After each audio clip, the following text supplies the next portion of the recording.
Hello YouTube, it is Saturday, and yes, I realize that it is yet again nighttime when I'm uploading this video. So everyone's probably realized by now that this week's topic is dads and being a dad. And I am just so excited for this topic because basically my two favorite things, my dad and children.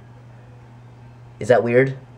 And the topic so far has been really interesting because we have quite a spectrum of dad situations on this channel. So with my dad situation, I feel like I'm in the minority. Not only on this channel, not only within the trans population, but like in general. I feel like my consistent positive feelings towards my family is an unpopular opinion. I know very few people who say good things about their family all the time, or who enjoy spending time with them. And out of the people who do, it's always, yeah, I like spending a little bit of time with my family, but only for about 2 seconds before I need to be put in a straitjacket and thrown into a padded room, but that's not nearly as enjoyable as hanging out with my friends, as hanging out with myself, or even hanging out with a trash can full of bees. You know, these are all better options than my family. And those just aren't my feelings at all. So let's talk about my wonderful father. But first I just want to make sure that everyone knows that I'm not trying to brag. I know a lot of people don't have great relationships with their parents, and I know lots of people who don't have great relationships with their parents who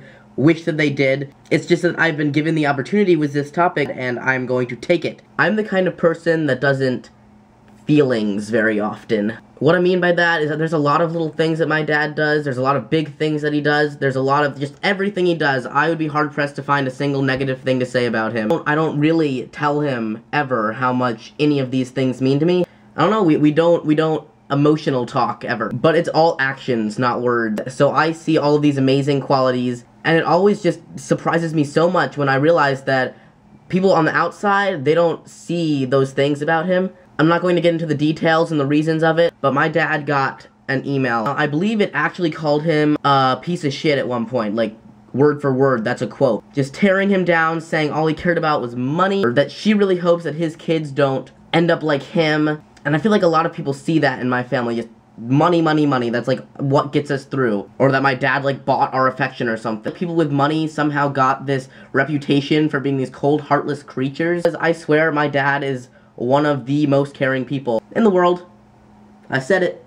This year, I forgot my subwoofer at home, and he decided he would mail me my subwoofer. So at the door, I got this big box. It was like, and I open it, and he knows that Jell-O is one of my favorite foods, and he went through the effort of going to Food Line and buying 2 of every single kind of Jell-O. Like, there were flavors I'd never even heard of. So my subwoofer was just like packaged in a bajillion Jell-Os. I could tell cute stories about my dad all day, but I need to talk about the unconditional support that he's given me my entire life for anything, regardless of whether he understands me or not, regardless of how bad I mess up. So when I came out as transgender, you know, it was kind of understood that me and my dad weren't going to ever talk about that, really. And it was also understood that he didn't understand. But what he does understand, and it's one of probably his most important parenting philosophies, I'm sure, is that regardless of what he understands, regardless of what he thinks is necessary, if it's something that I want to do, then it can't be his decision.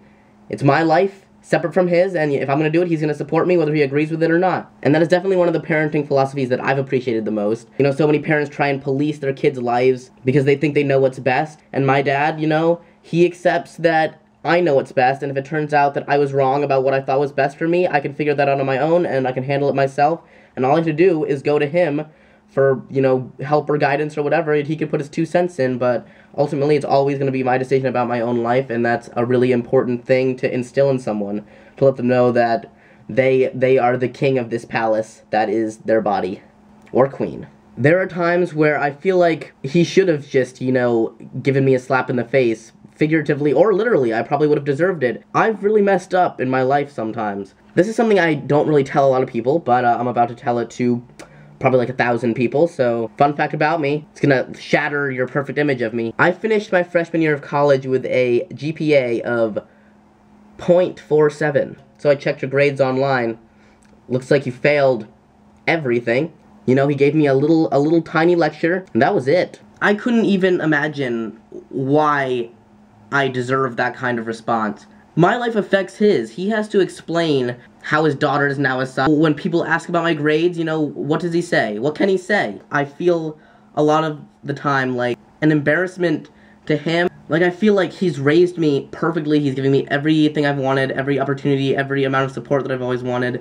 And then for me to take the opportunity he gives me and, you know, kind of waste it, every single day I question, like, why I deserve the kind of life that he gives me still every day. And like I said, my entire life I've been rather unconventional, commonly referred to as a sex change. You know, it's kind of taboo, especially around my conservative, Republican, like, really into gender roles, his side of the family. I don't think there will ever be a time where he will not defend me. And like I said, it has to affect him, and I think about it all the time, like, how can I just expect people to stand up for me? You know, if he weren't to do that, if he were to want less to do with me because of it, like, I would understand that. Because regardless of his personal thoughts on it, whether he accepts me for it or not, which he does, you know, he still has to deal with the judgments of everyone else, and we're family, so it reflects. And there are plenty of parents who run their children with an iron fist, and I'm not saying that's wrong. Those kids turn out perfectly fine all the time, and they respect their parents because of it. But I think I'll probably go with my dad's methods when I have kids, which I will, because I have no idea how my kids are going to turn out. Most people make mistakes, and my children are bound to make mistakes, and who knows how big they're going to be.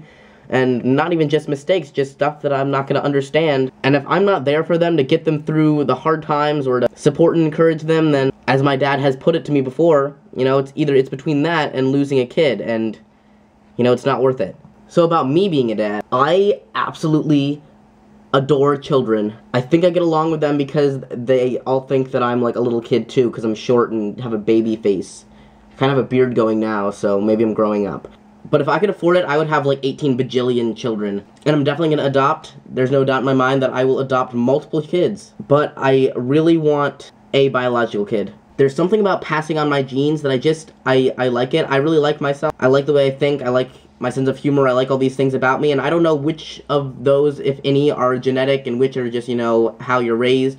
But I imagine there's something to be said for having the same genes as someone else. And I think it'd be really cool to have that person exist that is made as a result of me existing. Believe me, there's nothing about the birthing process that I am comfortable with. I would be dysphoric about being pregnant. I would be incredibly uncomfortable and dysphoric about the idea of the birthing process itself. However, if that were my only option, I would carry and birth a child if it meant that that was the only way that I could have a biological child. Who knows if my parts will even still work. This video is getting really long, and I should probably stop it. I have a lot more to say. I have a lot more to say about my dad. I have a lot more to say about being a dad. And but I'm just gonna cut it off now. I really like kids. I really like my dad. I really like you. And it's past midnight again, so I'm terrible. Goodbye.